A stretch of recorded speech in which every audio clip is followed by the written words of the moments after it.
invito a abrir la palabra de Dios en el capítulo 4 del libro de los Hechos. Vamos a estar leyendo a partir del versículo 23. Ahí nos quedamos la vez anterior y vamos a leer hasta el versículo 31. En el tiempo anterior leímos hasta el 35, pero me di cuenta que no pudimos cubrir hasta allá, de manera que nos quedamos en el 31 desde el 23. Confianza en la soberanía de Dios es el título de mi mensaje, y esa es una palabra que muchos de nosotros hemos escuchado, hemos leído, soberanía, que muchos no entienden, que otros que dicen entenderla muchas veces no entienden bien lo que implica, y otras veces pensamos que la entendemos y lo que implica también, pero sobre todo cuando tiene que ver con la vida de los demás. Cuando tiene que ver con nuestra vida, pues otra cosa es. Y sin embargo, cuando tú miras la palabra de Dios, cuando tú lees la historia bíblica y cuando lees la historia de la iglesia, tú te percatas de que hubo personas, y hay en el día de hoy, que no solamente parecen entender la soberanía de Dios, sino que también parecen haberla vivido o estarla viviendo. Soberanía es uno de esos atributos de Dios que habla acerca del poder y el derecho que Dios tiene de hacer todo cuanto su voluntad desea, y al mismo tiempo de llevar a cabo todos y cada uno de sus decretos. De eso trata la soberanía de Dios. Es ese atributo que le permite a Dios hacer promesas y cumplir todas y cada una de las promesas. El control, el derecho, el poder que Él tiene para hacer que dichas promesas puedan acontecer. Nos gustan las promesas, ¿no? No tanto su soberanía. Pero no puede tener una cosa sin la otra. La soberanía de Dios habla de la habilidad y el derecho y el poder y la sabiduría que Dios ha tenido desde toda la eternidad de orquestar activamente o pasivamente todo cuanto ha de acontecer. Y eso tiene implicaciones prácticas tanto para la vida de oración como para la vida del creyente. El grado de paz con la que alguien vive está directamente relacionado a cuánto yo confío en la soberanía de Dios. El tipo de oración, la clase de petición que elevamos al trono de la gracia tiene todo que ver con la manera como yo entiendo y confío en la soberanía de Dios, de manera que mis oraciones, la calidad de mis oraciones, guardan una estrecha relación con no solo el entendimiento de la soberanía de Dios, pero sobre todo con la manera de yo vivir confiadamente en dicha soberanía. Yo creo que el texto que estamos a punto de leer no solamente muestra de qué manera la iglesia primitiva conoció a su Dios, sino también de qué manera esta iglesia supo orar precisamente porque conoció a su Dios. En una ocasión yo escuché a un predicador escocés que la mayoría probablemente no ha ni siquiera escuchado su nombre, pero es de nuestra generación, Eric Alexander. Y cuando yo le escuché, a quien todavía no conozco, al final de su oración, antes de su predicación, yo dije, este hombre conoce a Dios. Y ahora tenía mucho más interés en escucharle, y al final de su predicación, ciertamente ese es un hombre que conoce el carácter de Dios. En el texto de hoy, con toda claridad, el Espíritu de Dios muestra cómo esta iglesia creyó en la soberanía de Dios en un momento crucial. Tú puedes dividir el mundo de hoy en dos grupos: aquellos que creemos en la soberanía de Dios y que le llamamos Señor, y aquellos que no creen en la soberanía de Dios y que en el día postrero le llamarán Señor para la gloria de Dios Padre. Algunos recordarán cómo Pedro y Juan habían sido encarcelados por una noche. Al día siguiente fueron dejados libres. Y cómo ellos entonces fueron a los suyos y le contaron, y cómo ellos no se dejaron intimidar, y cómo fueron amenazados, y cómo fueron advertidos de que no podían continuar predicando en el nombre de Cristo, en el nombre de aquel a quien habían crucificado apenas 1 o 2 meses atrás. Y eso es exactamente donde nosotros lo dejamos y donde tenemos que comenzar a conocer un poco a esta iglesia que conoció a su Dios. Versículo 23, capítulo 4. Cuando quedaron en libertad, fueron a los suyos y les contaron todo lo que los principales sacerdotes y los ancianos les habían dicho. Al oír ellos esto, unánimes, alzaron la voz a Dios y dijeron: oh Señor, tú eres el que hiciste el cielo y la tierra, el mar y todo lo que en ellos hay, el que por el Espíritu Santo, por boca de nuestro padre David, tu siervo, dijiste: ¿por qué se enfurecieron los gentiles y los pueblos tramaron cosas vanas? Se enfrentaron los reyes de la tierra y los gobernantes se juntaron a una contra el Señor y contra su Cristo. Porque en verdad, en esta ciudad se unieron tanto Herodes como Poncio Pilato, juntamente con los gentiles y los pueblos de Israel, contra tu santo siervo Jesús, a quien tú ungiste para hacer todo cuanto tu propósito, tu mano y tu propósito habían predestinado que sucediera. Y ahora, Señor, considera sus amenazas y permite que tus siervos hablen tu palabra con toda confianza, mientras extiende tu mano para que se hagan curaciones, señales y prodigios mediante el nombre de tu santo siervo Jesús. Después que oraron, el lugar donde estaban reunidos tembló y todos fueron llenos del Espíritu Santo y hablaban la palabra de Dios con valor. Esa es la palabra de Dios. El texto leído nos habla de una sola cosa. Yo tengo un punto con subpuntos, por así decirlo. ¿Cómo se vive cuando verdaderamente confías en un Dios soberano? A veces les traigo un punto, a veces dos, a veces tres, a veces cinco, a veces siete. Todo depende del texto por delante. Pero yo quiero hablarte hoy en día y mostrar a través de este texto cómo la confianza en un Dios soberano afecta tu vida de oración, cómo tú interpretas las escrituras, cómo tú entiendes las circunstancias a tu alrededor, cómo tú testificas, cómo la confianza en ese Dios soberano afecta los resultados de la oración y finalmente cómo vives con relación al resto de la comunidad. Y este último punto tendrá que esperar al próximo sermón. Pedro y Juan salieron de la cárcel, habían pasado una noche allí en prisión, fueron a los suyos, les contaron las amenazas, las advertencias de que no volvieran a hablar en el nombre del Señor, y les contaron también cómo ellos respondieron y le dijeron: no podemos dejar de hablar de lo que hemos visto y oído. Y yo quisiera que hiciera este ejercicio. Es el día de hoy. El pastor y copastor o dos pastores de tu iglesia pasaron una noche en la cárcel, sábado en la noche, y regresaron, y hoy aquí están delante de ustedes y le cuentan que ayer estuvieron encarcelados por estar predicando el nombre del Señor y cómo se les advirtió de que no volvieran a predicar en su nombre y cómo les habían amenazado, y que nosotros podamos imaginar por un momento cuáles pudieran ser las diferentes respuestas de parte de diferentes personas en una audiencia como esta. Piensa por un momento en cosas que tú hayas podido oír de creyentes en momentos de peligro. Y eso fue exactamente lo que yo hice. Algunos dirían: wow, ¿y entonces qué hacemos? Porque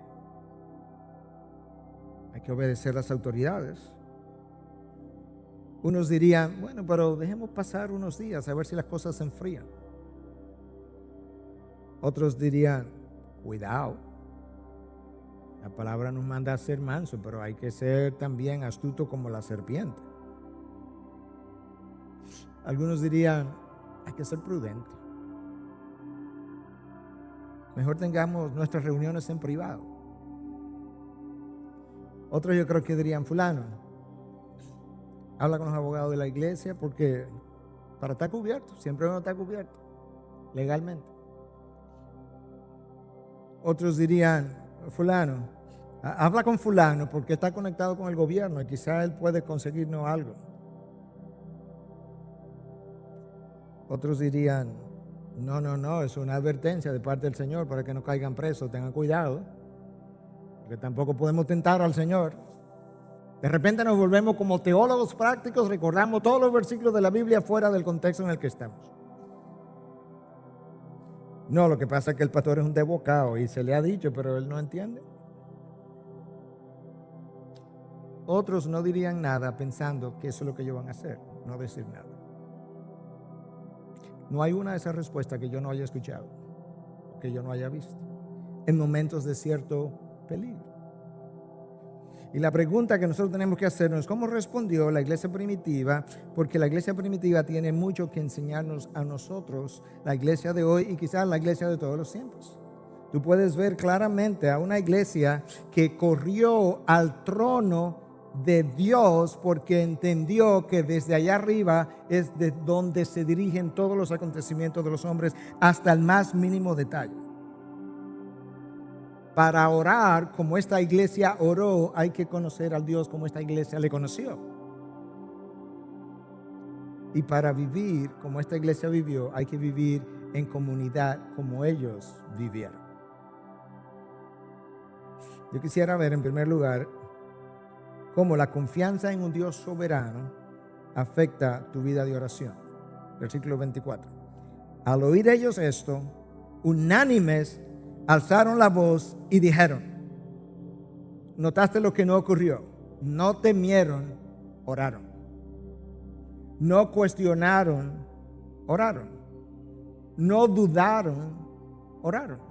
No se dividieron en diferentes opiniones, oraron unánimemente. No se escondieron ante las amenazas, oraron. Nosotros nos imaginamos que alguien oró, quizás Pedro, quizás Juan, y que los otros decían, amén, así es, así sea, gloria a Dios, aleluyas, confiamos en ti, no nos detendremos, marcharemos, predicaremos unánimemente. Esta fue una iglesia que conoció a su Dios y vivió congruentemente. Nota que dice que hicieron esto unánimes. Hubo un solo sentir, hubo una sola voz, un solo clamor, un solo entendimiento de los hechos, una sola forma de afrontar los riesgos y una sola resolución de continuar. Ahora, nota cómo continúa su oración. Oh Señor, tú eres el que hiciste el cielo y la tierra, el mar y todo lo que en ellos hay. Ellos llaman a su Dios Señor. Adonai sería en hebreo Adón, el Señor, y el sufijo ai, Adonai, es supremo Señor. Y si fuera en griego, como se escribió en el Nuevo Testamento, es kurios. En ambos casos hay un reconocimiento de soberanía absoluta a la persona a quien ellos están dirigiendo, e inmediatamente después le reconocen como el hacedor de todo cuanto hay en el universo, y el que hace algo tiene el derecho sobre lo que ha hecho. La palabra habla volúmenes. Esa sola palabra me comunica que esta gente de manera unánime tiene un cierto sentido de asombro, de maravilla, de sobriedad cuando se dirige a su Dios. Tú no te diriges a tu igual y le dices, oh Miguel. No, a Dios. Recordar a Dios como hacedor pone a Dios en su trono, en su posición de creador, y me coloca a mí al pie del trono en mi posición de criatura.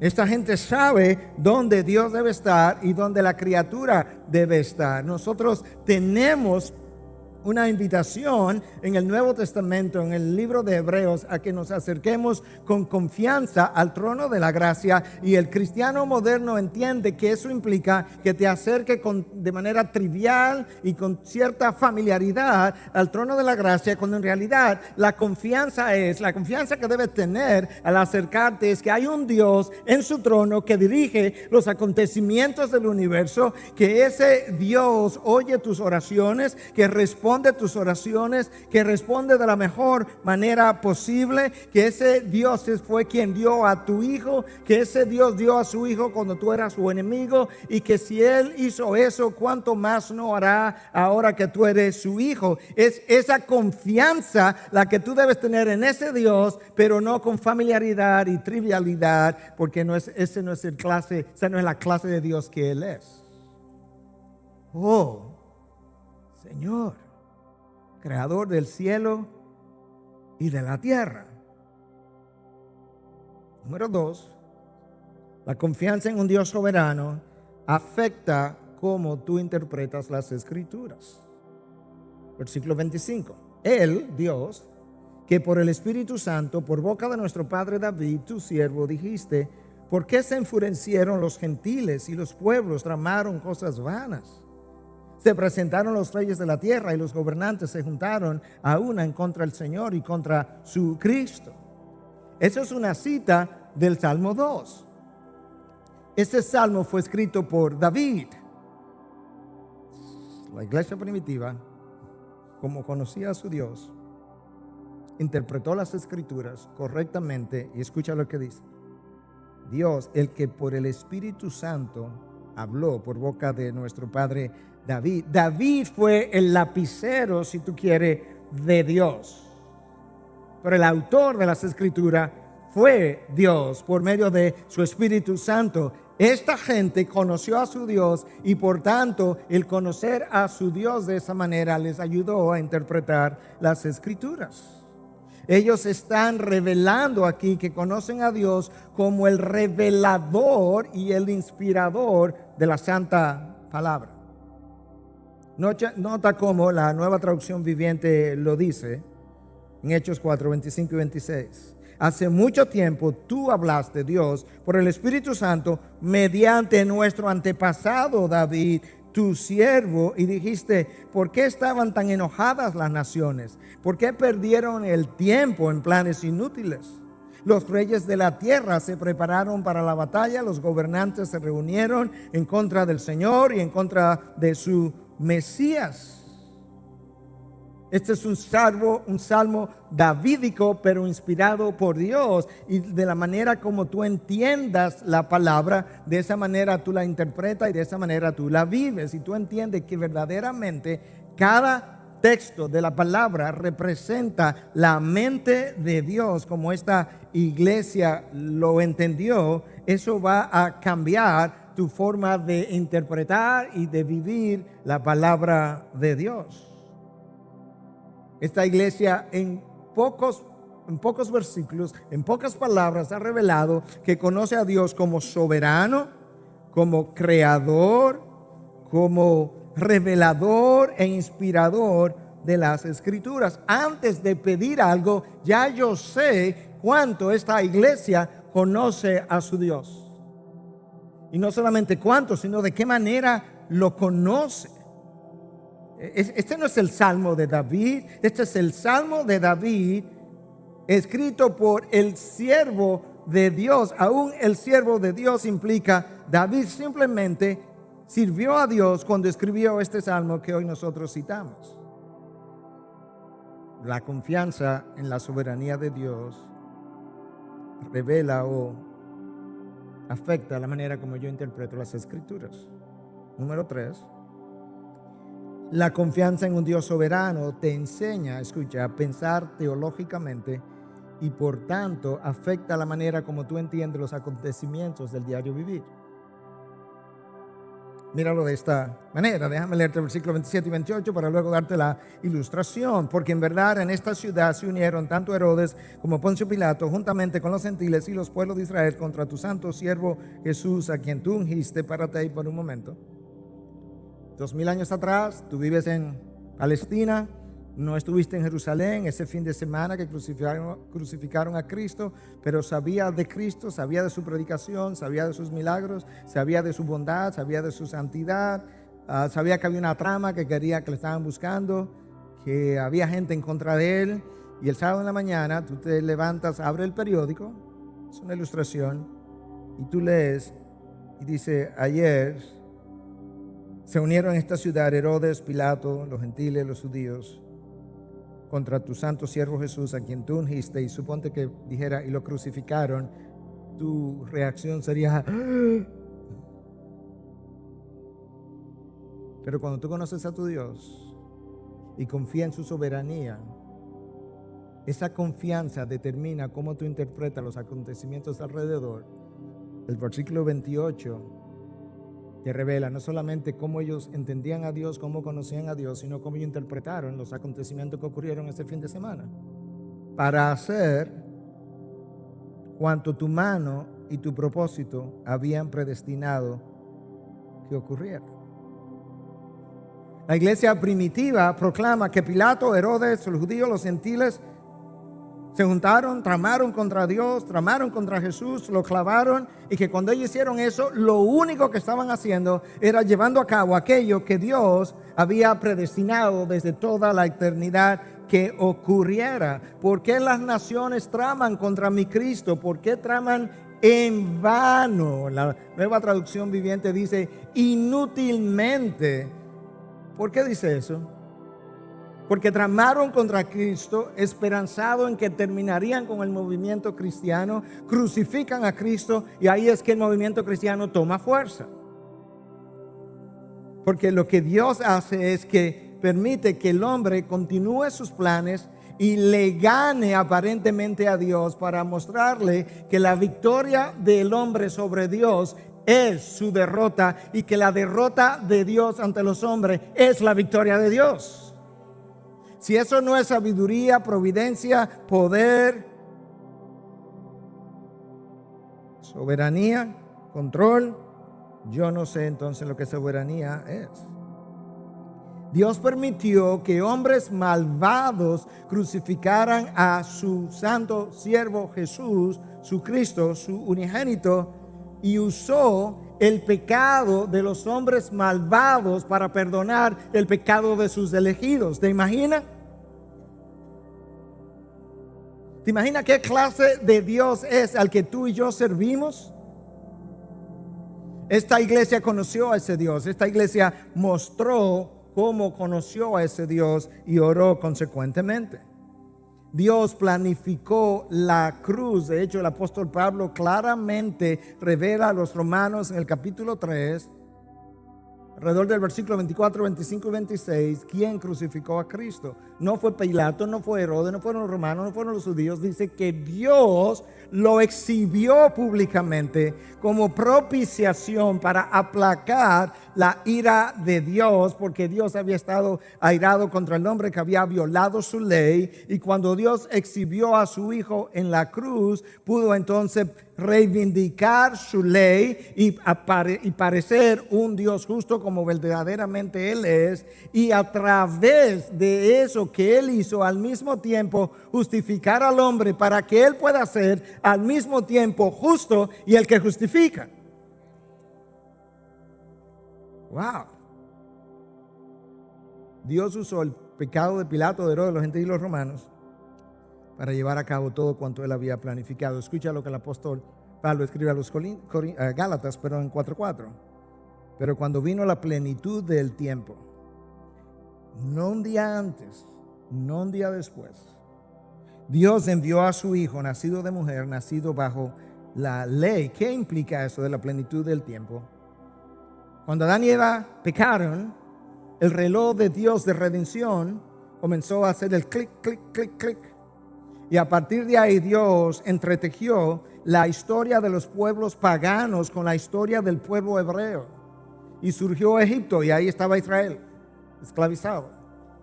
Y posteriormente surgió el reino de Asiria y se llevó las 10 tribus. Y luego el reino de Babilonia y se llevó las otras 2 tribus.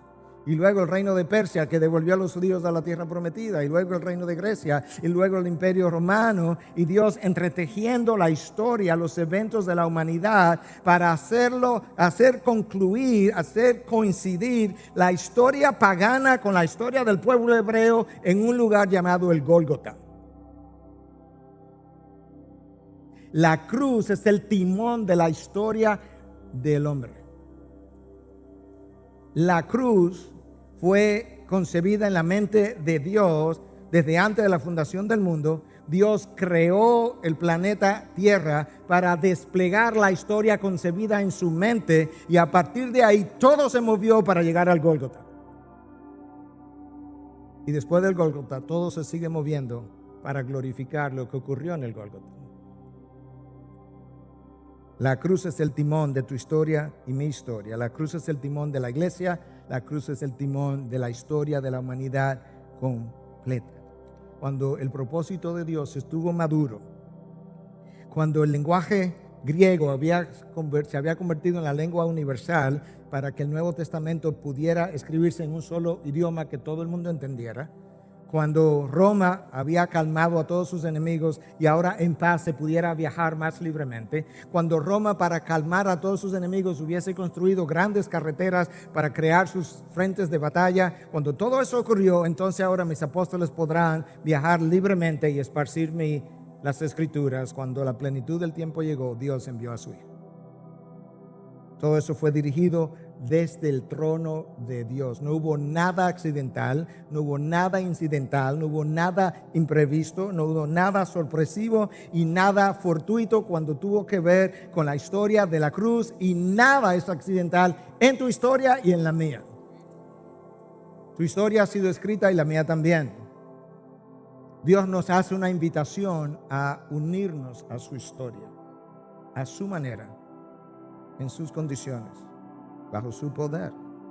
Todo fue providencialmente y eficazmente preparado para ese momento preciso. De acuerdo a los cálculos más conservadores, 4,000 años de historia culminaron en el Gólgota, en la plenitud del tiempo. Las manecillas del reloj de Dios se movían, y cuando ambas coincidieron, ahí a las 12 del día, por así decirlo, en el cenit, ahí estuvo Jesús en el Gólgota, clavado en un madero. Pilato, Herodes, los judíos, los romanos, tramando inútilmente eliminar la cabeza del movimiento cristiano para eliminar el movimiento cristiano. Y Dios dijo: el día que me derrotes, yo gano. El día que tú ganas, te derroto. La cruz representó el clímax de los pensamientos de Dios, de los propósitos de Dios, de los planes de Dios, de los caminos de Dios, de las intenciones de Dios y de las motivaciones de Dios. Dios entretejió la historia para llegar a su Hijo, y Dios está entretejiendo tu historia al detalle. Nada de lo que ha ocurrido en tu historia ha sido ignorado por Dios. De hecho, fue preparado por Dios. Nada de lo que va a ocurrir mañana está siendo ignorado por Dios hoy. De hecho, está siendo preparado por Dios hoy. Esta iglesia primitiva conoció a un Dios soberano, creador, omnipotente, revelador, inspirador y orquestador de la historia. Eso hace que ellos oren como terminaron orando. De lo contrario, su oración hubiese sido completamente ilógica. No puedes orar como ellos oraron, y lo vamos a seguir viendo, si tú no conoces a ese Dios y no crees en ese Dios de la manera que ellos lo conocieron. Los gobernantes conspiraron en vano. Quizás tú puedes verlo de manera práctica de esta forma. Quizás tú estás planificando algo sin Dios. Cuando planificas algo sin Dios, estás planificando el fracaso de lo que haces. Porque nada, opuesto en lenguaje bíblico, en vano se afanan los constructores de la casa si Dios no está en eso. Quizás en algún momento de tu vida maquinaste un plan contra alguien, eso fue en vano, porque el resultado final lo determina Dios. Quizás hay alguien planificando algo contra ti en este momento. Ten paz, porque lo único que puede ocurrir es lo que Dios haya determinado que pueda ocurrir. Ten paz, puede descansar.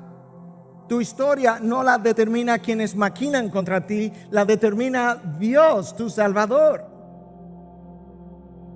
Esta iglesia primitiva conoció a ese Dios de esa forma y al conocerlo le permitió orar de esta otra forma. Escucha, versículo 29. Y ahora, ¿cómo que ahora? Ahora que te hemos proclamado Señor, Creador, soberano, revelador, inspirador, orquestador, ahora que te hemos proclamado de esa forma, Señor, considera sus amenazas. Considera que ellos quieren que nosotros no hablemos en tu nombre. Considera eso al lado de la gran comisión que tú nos diste. Nos enviaste a proclamar tu nombre y ahora ellos dicen que no proclamemos tu nombre. Considera sus amenazas y destruye al enemigo. Y amarra la boca de los enemigos, amarra los pies, amarra las manos. No, y permite que tus siervos hablen tu palabra con toda confianza. ¿Está oyendo? Ellos no están pidiendo que destruya las adversidades. Ellos no están pidiendo que abra las puertas de las cárceles. Ellos no están pidiendo gracia para que los encargados de las prisiones tengan gracia para con ellos. No. Eso es secundario. Lo que nosotros queremos hacer es proclamar tu palabra con confianza. Mientras extiende tu mano para que se hagan curaciones, señales y prodigios. Para que hagas famoso el nombre de nosotros y nos dejen tranquilos. No, mediante el nombre de tu santo siervo Jesús. No es que nos evite el peligro. Tú controlas el peligro. No es que nos evite las prisiones. Tú eres el dueño de las prisiones.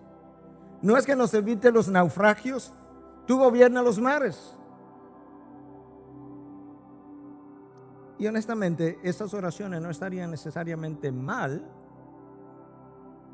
pero ellos hablan de que considera sus amenazas al lado del señorío que hemos proclamado. Lo que queremos es hablar tu palabra con toda, ni siquiera con confianza, con toda confianza. No, esta gente no está pidiendo, Señor, mira las amenazas y las dificultades y las adversidades. Danos adversidades conforme a nuestra fortaleza. Eso no fue lo que ellos pidieron. Danos fortaleza conforme a las adversidades. Las puede dejar. Yo nunca leo en la palabra de parte del apóstol Pablo una oración que le quite cosas de en medio, excepto el aguijón en la carne. Yo lo pediría también.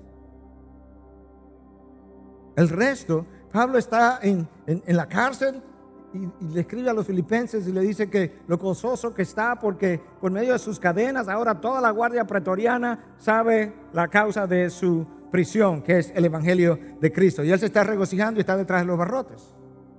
Nosotros estaríamos pensando, ¿y qué es esta cárcel, Señor? Yo proclamo tu evangelio y así es que tú me tratas. Esta gente tenía un gran compromiso con la gran comisión, la expansión del reino y con la causa de Cristo. En medio de la tribulación, esta iglesia recordó que Cristo dijo, en este mundo tendréis tribulación,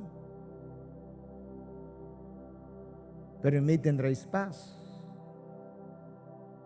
Esta iglesia recordó estas palabras en Juan 15, 18, 19. Si el mundo os odia, sabéis que me ha odiado a mí antes que a vosotros. Si fuerais del mundo, el mundo amaría lo suyo. Pero como no sois del mundo, sino que yo os escogí entre el mundo, por eso el mundo os odia. En otras palabras, este afán hoy en día por esta agenda de la ideología de género que tiene a todo el mundo asustado y intimidado de qué va a pasar. Es increíble, esta ola nos va a arropar a todo. Dios dice, y ahora los cristianos prontamente seremos perseguidos. Dios dice, ¿por qué te asombras? Yo se los dije. Yo le dije que el mundo los odiaría. De hecho, le dije a mis discípulos, seréis odiados de todos. De hecho, el apóstol Pablo escribe a Timoteo y le dice, todo el que quiera vivir piadosamente será perseguido. Esta iglesia no se asombró. Pedro le escribe a su seguidor y le dice, ¿por qué se asombran del fuego de la prueba? Como si algo extraño hubiese acontecido. No, no es extraño. Ha sido anunciado. Es mi mano que controla el fuego de la prueba. Pero esta iglesia fue otro tipo de iglesia. A.W. Tozer decía que la iglesia primitiva no fue simplemente una organización o un movimiento, sino una encarnación ambulante de energía espiritual. La iglesia comenzó con poder, avanzó con poder y se movió siempre y cuando ella tuviera poder. Cuando ella no tuvo poder o no tiene poder, esa iglesia se agacha para encontrar seguridad. Estos cristianos no se agacharon. Se agacha para encontrar seguridad y para comenzar a conservar sus ganancias. Pero sus bendiciones, que son las ganancias, son como el maná del desierto que cayó del cielo. Cuando la iglesia trata de mantener su bendición para el día siguiente y no la comparte, entonces le crecen gusanos y se pudre. ¿Tú entiendes ahora por qué yo entiendo que hay que salir e ir a Latinoamérica, e ir a Cuba, e ir a Guatemala, e ir a Perú, e ir a Brasil, e ir a donde Dios nos envíe? Porque cuando la iglesia retiene sus bendiciones, le crecen gusanos y se pudre. La gran verdad. Tozer continúa y dice, en la historia de la iglesia, cada retorno hacia el poder del Nuevo Testamento ha marcado un nuevo avance en algún lugar y cada disminución de poder ha visto el surgimiento de algún nuevo mecanismo para conservarse y para defenderse. Él agrega, es la iglesia que está dispuesta a morir al estándar del mundo, la que conoce el poder de la resurrección de Cristo. La iglesia podría ser envidiada, dice Tozer, por la profundidad de sus relaciones amorosas o por su gozo espontáneo. Quizás sea odiada y perseguida por su estilo de vida revolucionario que expone los valores superficiales y el egoísmo destructivo de la sociedad a la cual ella busca servir, pero esa iglesia ciertamente no será ignorada. Ok, pastor, usted fue muy rápido. Ok. Déjame interpretarte lo que Tozer dijo. Tozer habla de que la iglesia primitiva estaba llena del Espíritu Santo y que Dios con ese poder comenzó su iglesia, avanzó su iglesia e hizo triunfar su iglesia. Cuando la iglesia perdió la unción del Espíritu Santo y enfrentó riesgo, la iglesia se agachó para encontrar seguridad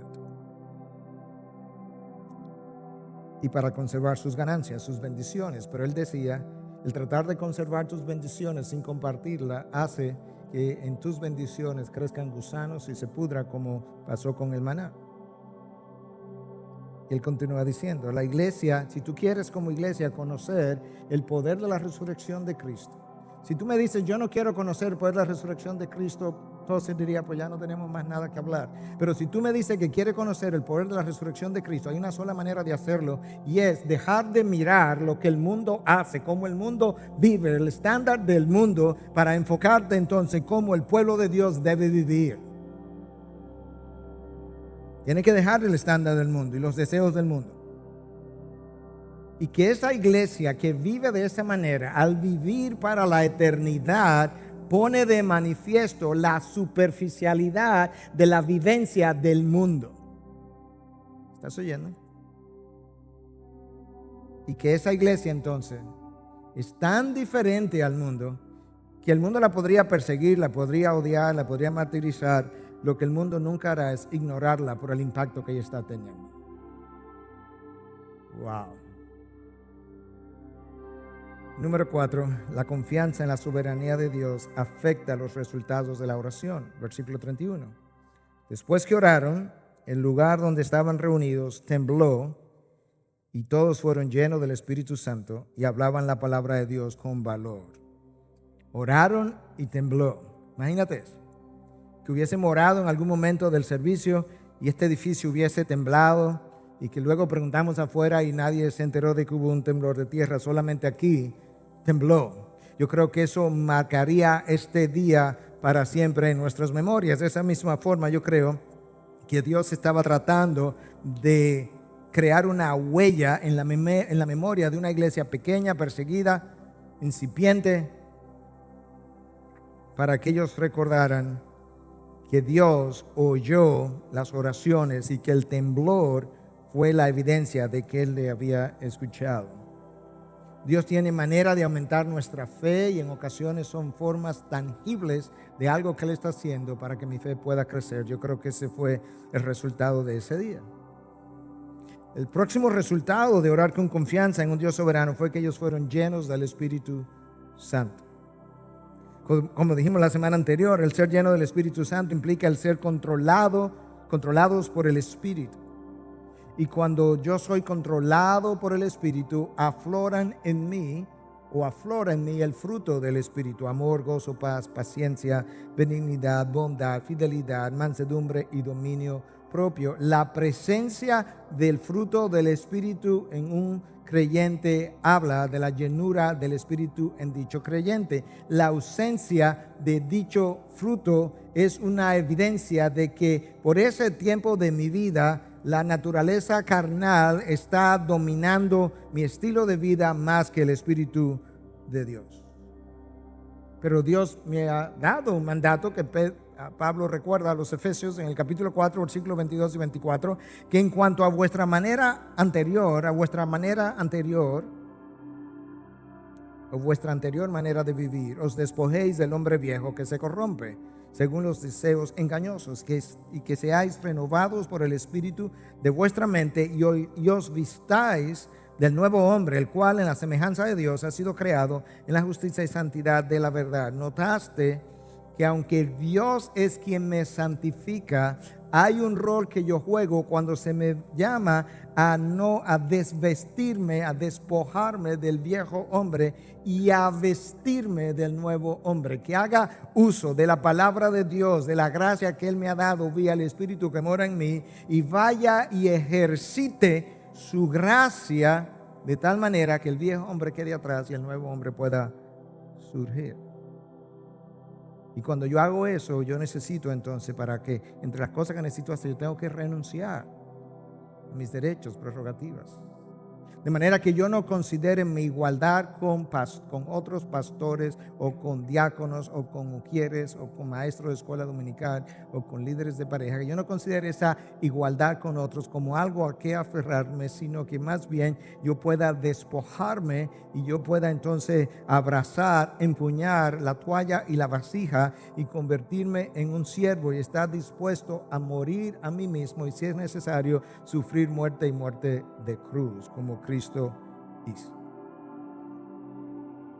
Ahí está la llenura del Espíritu en acción. El tercer resultado de orar con confianza en un Dios soberano fue que hablaron la palabra de Dios con denuedo. El orar con confianza en la soberanía de Dios deshizo su temor. El temor, como decía Tozer otra vez, y lo hemos dicho otras veces, de la carne, el pánico es del diablo, decía Tozer, pero la confianza para hablar la palabra, el coraje, la valentía es del Espíritu de Dios. Nuestro grado de temor habla de nuestro grado de llenura, y la llenura no es tanto el resultado de orar. Yo creo que la iglesia necesita, incluyéndome a mí mismo, orar más. Estoy convencido de eso, pero más todavía necesita confiar más. Porque muchas veces oramos y al salir del trono de la gracia seguimos con temor porque nos falta confianza. Nosotros sabemos que el pueblo de Dios le hace falta mucha oración, pero le hace falta mucho más confianza. Hermanos, en mi experiencia personal, cada vez que yo he experimentado temor ha sido el resultado de que por ese momento, por ese día, por esa semana, no importa el tiempo, me he desenfocado y se me ha estado temporalmente olvidando quién es que controla las maquinaciones contra los hombres. ¿Quién es que permite o no, quien detiene o permite el paso de aquellos que maquinan contra su iglesia? Tan pronto yo puedo recobrar la idea de que Dios es soberano y que no hay nada que pueda llegar a mi vida que Dios no haya predeterminado, mi corazón se aquieta y la taquicardia y la palpitación se va.